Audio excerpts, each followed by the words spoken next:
like in 10 years? So I did 10 things that would be there in 10 years, hopefully.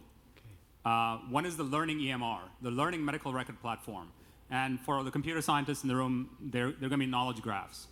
So how do you build a knowledge graph that's distributable? That's a tough problem, again, for the computer science people. You have to have a globally coherent memory cache that's very close to the compute at site. So you have to downsample data at site. Clinical decision support. Only about 10% of the major hospitals in the United States have CDS systems. Just think of this. And they're all the big medical centers. Everybody else, 5,800 and something, they don't have CDS systems. This is a huge gap looking forward. The third thing is multimodal diagnosis. I actually mentioned this already. It's not just radiology and pathology, but it's genomics, it's proteomics, it's microbiomics, it's metabolomics, all the other omics. Number 4 is telemedicine. How can you reach patients out on the edge? Remember, the world is almost 7 billion people now. We don't look at 80% or 90% of them at all. I used to work in radiology. 90% of all radiology images are not in the academic medical centers, but they're actually out there in the small clinics. So reach is a huge issue.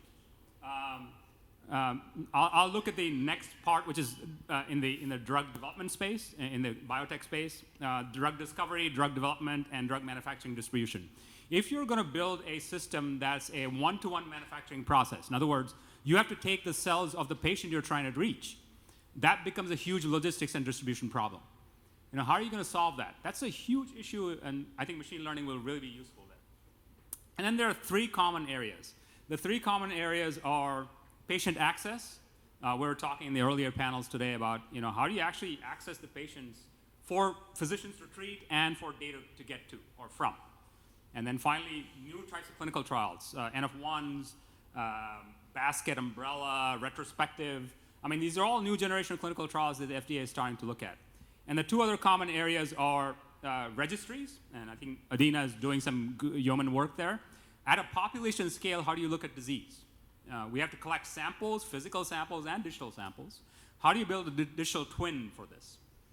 Digital twins are huge areas. Can we build organs on a chip, for example, that I don't have to give clinical trials for me, but you will have my organ as a stem cell or something that grows on a media or platform.